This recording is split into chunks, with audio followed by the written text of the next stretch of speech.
listening to me, David Scott, on BBC Radio Manchester with the Upload Show, playing the content that you've been sending in via bbc.co.uk/upload. Rebecca Vivian is a poet from Manchester who's been performing all over recently, and she joins me in the studio now.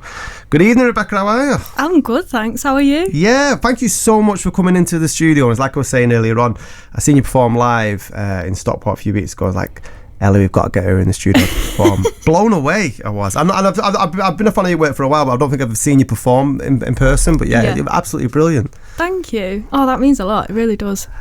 So tell us about your journey into poetry.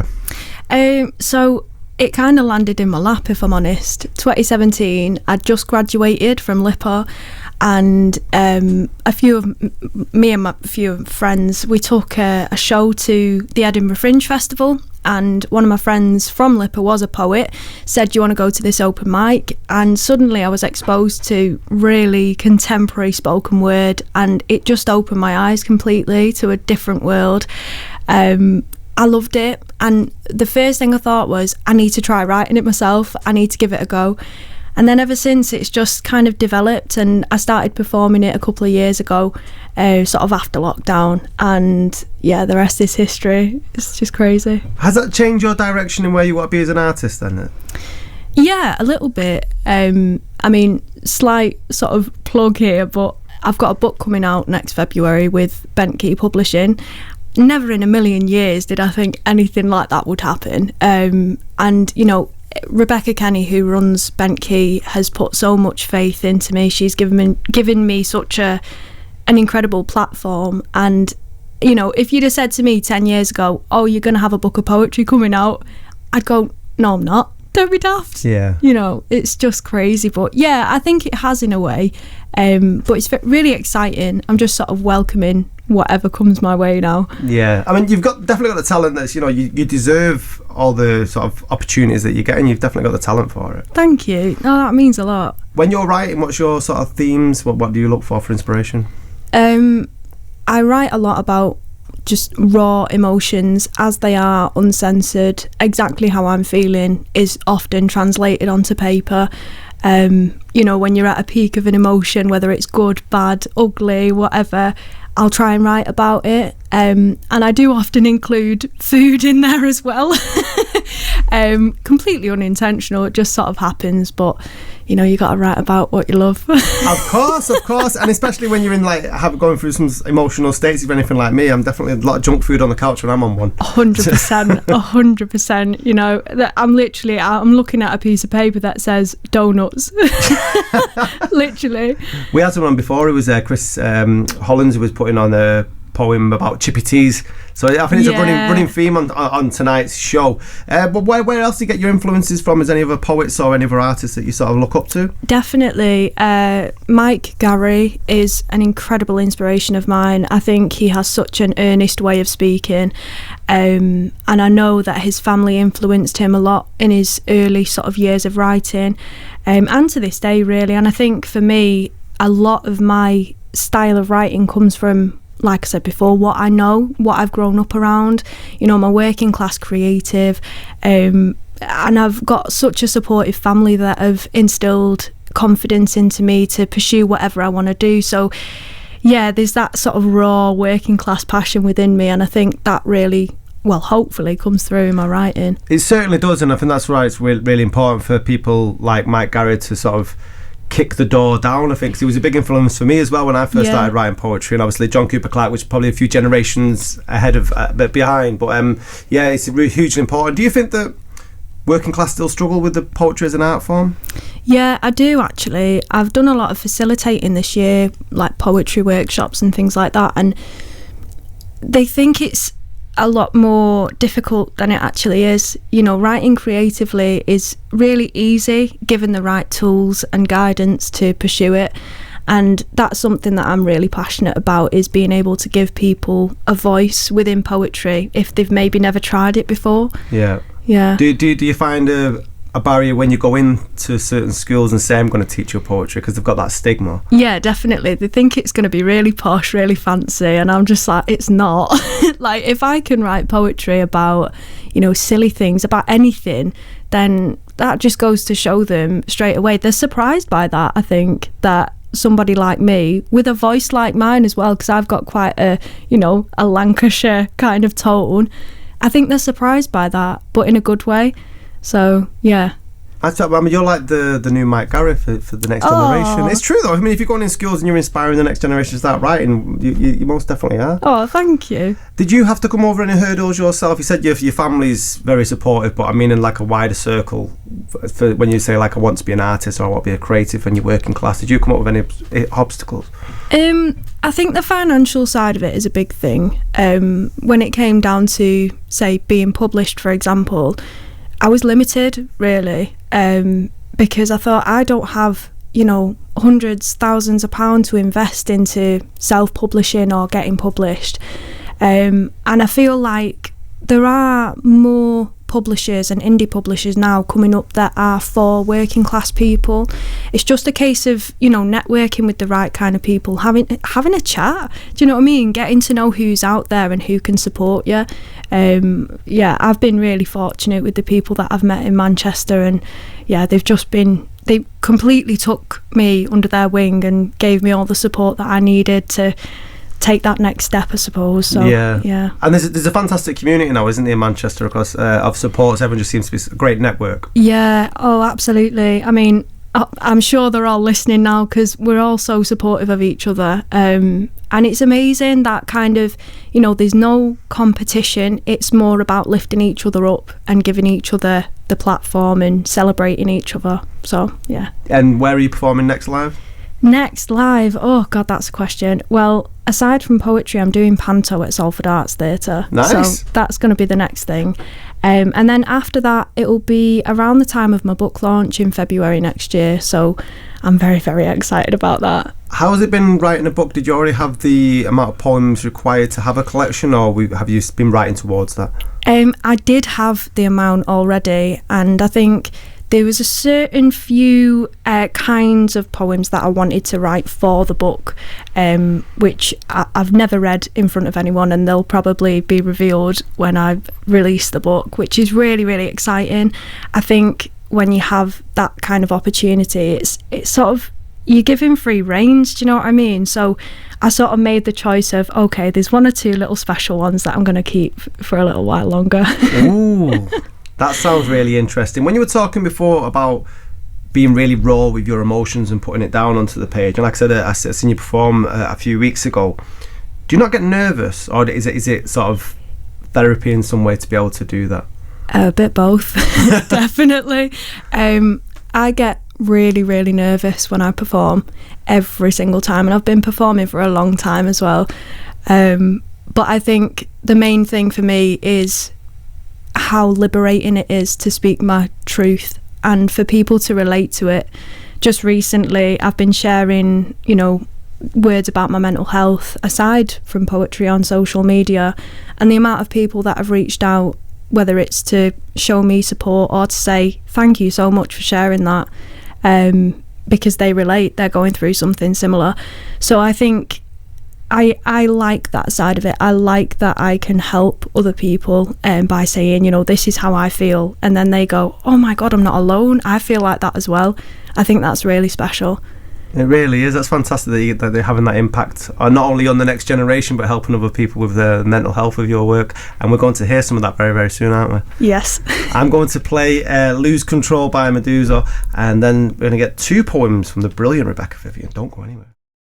You're listening to me, David Scott, right here on BBC Radio Manchester. Got some amazing talent in the room with Rebecca Vivian, poet they've been talking to, and you're going to perform for us now. I am indeed. What's the first one you're going to perform for us? First one is called Doughnuts.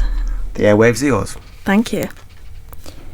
Kindness is what oozes from your pores like sweet, sweet jam from a donut. And the first taste of sugar on my lips was so full of wonder that before I knew it, I'd eaten a 5-pack and fallen for you deeply. You were confident and self-assured, yet sensitive. I'd soothe a beautiful soul like yours any day. Spectrums of colour would bubble under your surface, and I was the only one that could see you for who you truly were. Magnificent, in your entirety. Endgame, you, the two of us. I got to call you and tell you I loved you. I got to kiss you and nuzzle into your neck. I got to walk and talk with you hand in hand as we effortlessly faced life together. Whether the sun shone or not, there's not a lot of people who can say that in the way that I can, can't I? Forgive me, sweet kindness. I'm struggling to remember, to recollect my thoughts and memories. Everything is laboured, harder than before.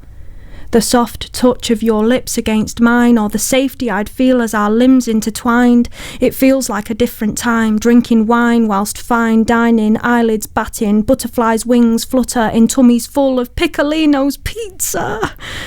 But now, I'm stranded on an island of not knowing where to go. I lie here wondering why, searching for answers like long-forgotten footprints in the sand. You were everything I needed, encompassed into one human being, glowing beautifully, like the sun on a winter's day. And I loved you, in the way I always had, and even more. More time. I'm waiting by the sea, wondering if you'll follow me. Where do I begin? How do I let you in? Lost in my mind. Will you throw me a lifeline? Find me again. Goosebumps. Literal goosebumps. Seriously, like, I look like a turkey ready for Christmas. It's like, amazing. When I seen you perform that live, I was just so... I wasn't expecting the singing in it. I mean, the poem's fantastic, but that just completely threw me at the end. What I love about your work is that not only is it a great... evokes emotions and the story behind it and stuff, and the imagery, but you're very playful with the rhythm of the words, and it dances. Do you know what I mean? It's not... sometimes it can become a bit of a predictable pattern. Do you want to talk about the sort of thought process behind making that? Yeah, definitely. So Doughnuts sort of came to me when I was really struggling to communicate how I was feeling with my partner. I try to be as open and honest about my feelings as I can be, being somebody that has quite severe anxiety and depression. And sometimes I do feel like I hit a bit of a brick wall. And so this kind of came about because I couldn't communicate how I was feeling with my partner. And I thought, right, what can I do? What do I know usually works? And writing poetry usually works. So I started to put pen to paper. I included actually an older poem in there and some song lyrics of a song that I'd written about my partner as well. And it all just sort of fell into place, and the rhythms do change, and it was something that I sort of embraced because I thought, well, that's often what my mind does. Do you know what I mean? It changes all the time. Our thoughts can change in an instant, so I tried not to censor that and just let it be. And yeah, we've got Doughnuts. Yeah, I mean, there's the lines when you're doing the can I, can't I and stuff, and it's just so back and forth. It's honestly an absolutely brilliant piece of work. I'm really, really happy you've come into the studio to perform it. And you're going to do one more for us? Yeah, I am indeed. What's this one called? This one is called Roses. Rebecca Vivian, it's yours. The sound is intense. Music drums and hums beneath the floorboards. I am surrounded by a cacophony of voices, and to me it could easily be 100, but it's not. I know it's not. So I try not to make a fuss. Instead, I smile, gaze around, and hope to cross paths with another person's eyes, connect, and pretend to be fine. We move and order food. The crowd largens. The music is somehow shooting in my mind like sparked impulses or a million neurons. My blue cheese fries arrive, and to my surprise, they have a sauce dripping over them so spicy my head swells. I don't feel well. In fact, everything has become so much for me to bear that I can't help but stare at the glare of arcade game screens. I eat and pant like a dog. Hot in the heat of summer, I'm uncomfortable, and everything seems to be smothering my senses in a way I can't understand. I excuse myself and leave swiftly. I drift through Manchester city streets whilst I sob and cry and try to fathom why this is happening, why I feel like a complete and utter failure for feeling, for being. I am worn down by all that consumes me, all that I keep close to my chest. And as I ponder these weighted thoughts, picking up fragments of my abyss, I turn a corner. The most beautiful, pure and golden light pours into Piccadilly Gardens. I stop. I'm just going to take a picture on the sky. I won't be a sec, I say to Adam. Snap. A moment captured. Sorry. I hope I've not put a dampener on your day. I think I just really needed to talk to someone. It's okay, he says. I buy myself roses. The ones I saw the other day but didn't buy because I thought they were too expensive. They were reduced, and I took that as a sign that could help define the rest of my day. And in a way, they did. Amazing. Honestly, your way with words is absolutely incredible. The honesty as well in it. You can tell like it's a lived experience, and you know it's not fictional account of something, and your writing's amazing and you perform it brilliantly as well. Thank you. You know, not many people can do both to the level that you can, so I imagine your poetry career, once your book's released, is going to go flying. So yeah, thank you so much for coming on. Rebecca, where can I find out more of your work? You can find me on all social media platforms at Rebecca Fithian. It's Phythian. You can also find a little bit about my book on Bent Key Publishing's website. And if you want to come see Panto, I'm going to be at Salford Arts Theatre. So that's salfordartstheatre.com. And yeah, just come connect with me. I honestly love chatting to people in this community. Everyone's just really, really supportive, and it's always nice meeting new people. I'm looking forward to seeing where your career goes next, and maybe as Jack in the Panto in a couple of weeks' time. Thank you so much for coming on. Listen to David Scott here on BBC Radio Manchester's Upload show. If you're out there and you're a poet and you want your work on the BBC, get it sent in. Go to bbc.co.uk/upload.